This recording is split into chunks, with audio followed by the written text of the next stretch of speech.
Good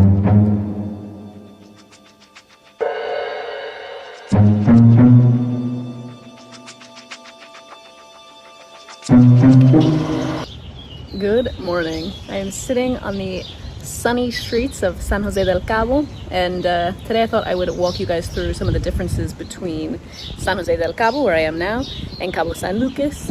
Together they are Los Cabos, and they are quite different. So yeah, let's chat a little bit about it. I thought I would kind of introduce you guys based on a few different topics, including food, cost, things to do,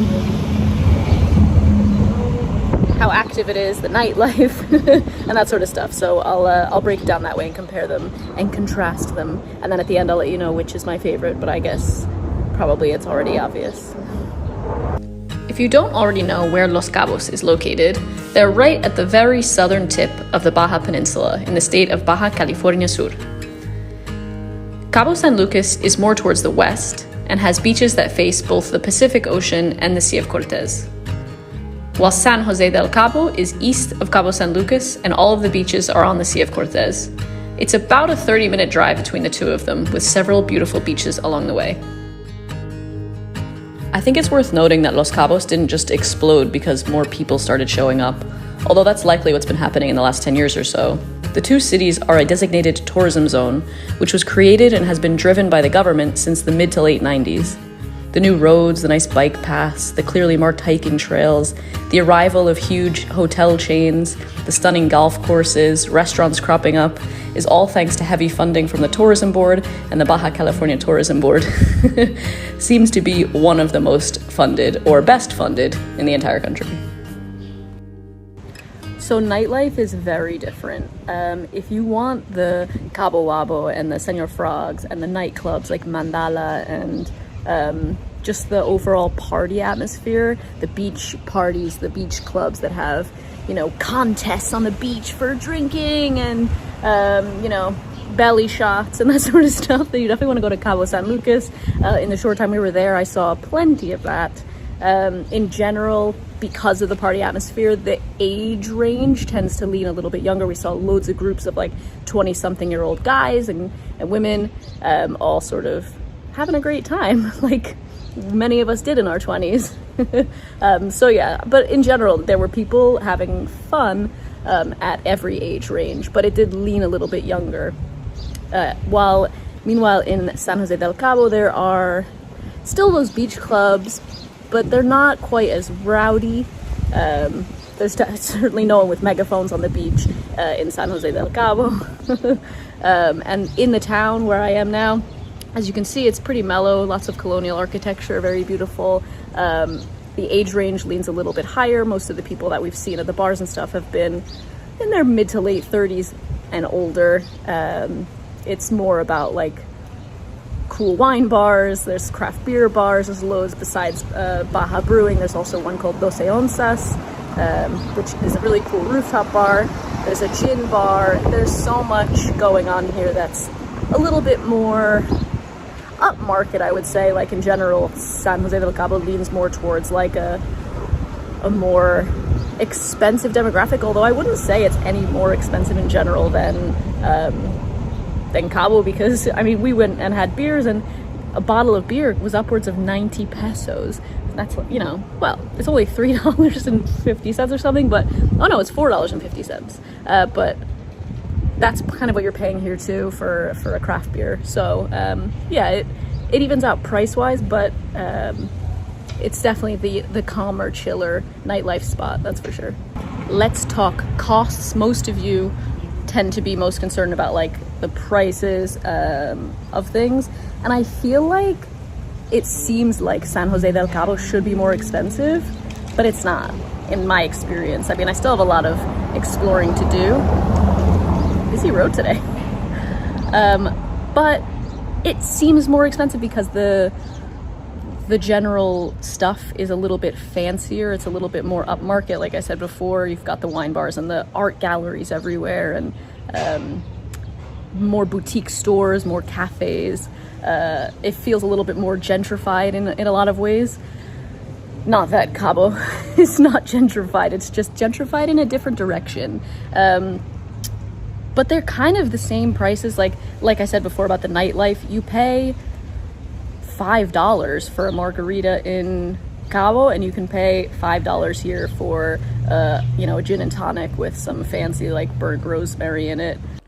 Another thing that makes a big difference in price is that in Cabo San Lucas, almost everything was quoted in dollars: tours, restaurants, bars, souvenir shops, and they're not exactly giving you the best exchange rate. So in the end, if you're paying in dollars, it makes this part of Los Cabos significantly more expensive than paying in pesos everywhere in San Jose. So like in general, I feel like it evens out.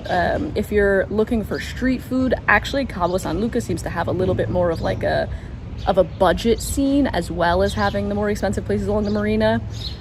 But San Jose del Cabo also has different neighborhoods around where you can get budget stuff. We've been shopping at the local mercado here in San Jose, which I have not seen in Cabo San Lucas, but that doesn't mean it doesn't exist. It's harder to find. Yeah, so in general, they're kind of the same price-wise. Hotels, same. There's high-end all-inclusives. There's boutique hotels that are, for $50 a night. There's budget hostels in both places. Every price range in between can be found in both places. So, yeah, I wouldn't choose one over the other because it's cheaper.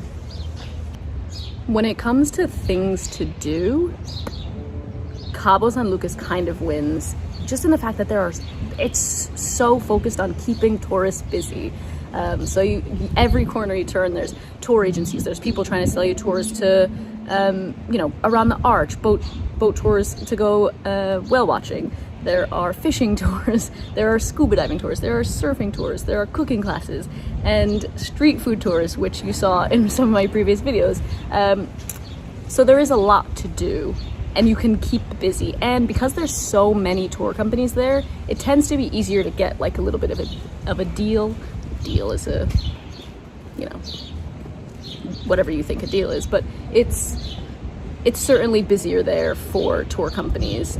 That's not to say that you can't do all of those things from San Jose del Cabo. Remember, they're only 30 minutes apart. There are buses and Ubers and taxis that will take you between them both without a problem. There are tour companies that will pick you up in San Jose del Cabo and take you to Cabo and vice versa. So pretty much everything can be done from both places. It's just that you probably have to work a little bit harder and maybe pay a little bit more if you're doing it from San Jose. But yeah, both places have golf courses, both places have all-inclusives, both places have beautiful beaches. That's another thing. Some of the beaches are really, really fantastic in both places. You can't beat Playa del Amor and being able to walk across to Playa del Divorcio. That's one of the most beautiful beaches I've maybe ever been on in Mexico. So that's a must. Whether you're staying in San Jose or Cabo, you should get out to the arch and the beaches out on the little Land's End for sure. I've touched briefly on the food topic, but I'll just go over it a little bit more in detail. San Jose del Cabo has restaurants en todos lados. There are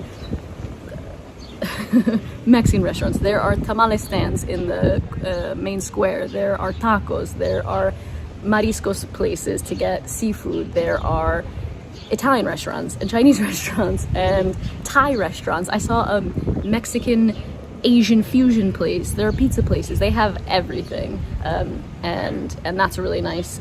It's, like I said, it leans a little bit more expensive and a little bit more upscale, but in general you can find everything here. I felt like Cabo San Lucas had restaurants really that catered towards the American market and the American understanding of Mexican food. So that's not to say that we didn't have really great food in Cabo as well. There are definitely still some great taco spots that were full of locals having seafood and stuff, and very affordable as well. So I wouldn't worry too much about that. But if you're staying around the touristy areas like the marina and the beaches, the food is like Tex-Mex. Burritos and nacho, platters and all that sort of stuff, which I'm sure are delicious, but you're paying a lot for food that is average. Whereas here you pay the same, and in my opinion, you're getting much better food. So yeah, weighing up depending on what's more important to you. You can find great food in both places, but I think the food in San Jose del Cabo is better. So if it wasn't obvious from all the things that I've mentioned, someone's playing the piano, it sounds quite nice. If it wasn't obvious from the fact that we moved here and how I've talked about it in this video, I'm a big fan of San Jose del Cabo. We have been here now a full week, and we're already thinking about how we're probably going to extend our lease. We're loving it here. It's so beautiful. The weather, you guys, it's amazing. I have to wear a hat because it's so hot. Also my hair. It's just so beautiful. We've had a couple of windy days, but it's still so sunny. There's literally not a cloud in the sky. Okay, the weather is the same in Cabo, but it's just quiet. It's so laid back. I really like the vibes here. I love how beautiful the town is. Like I mentioned before, we got a place right in town, and we've been able to walk everywhere, which after being in Todos Santos has been such a welcome change. We literally, this is our backyard. Like, we walk out of our apartment and we can walk straight to the square in like 3 minutes. We have all of these restaurants and bars at our fingertips. The beach is only a 20-minute walk away. There's Uber to get you to the further places. So yeah, big fan. Gonna be showing you a lot more of it this weekend. We're headed out to explore the marina area and hopefully some of the hiking that's in the area between Los Cabos. So be sure to watch out for those videos so you can get a better feel for San Jose and why I'm falling in love with it slowly but surely. If you have any other questions about the differences between the two, something more specific that you want me to focus on, let me know in the comments below, and I will either answer it there or I will add it to the next video. So yeah, thank you as always for watching. If you enjoyed this video, please give it a thumbs up. It really supports my channel, and I will see you next time. Bye.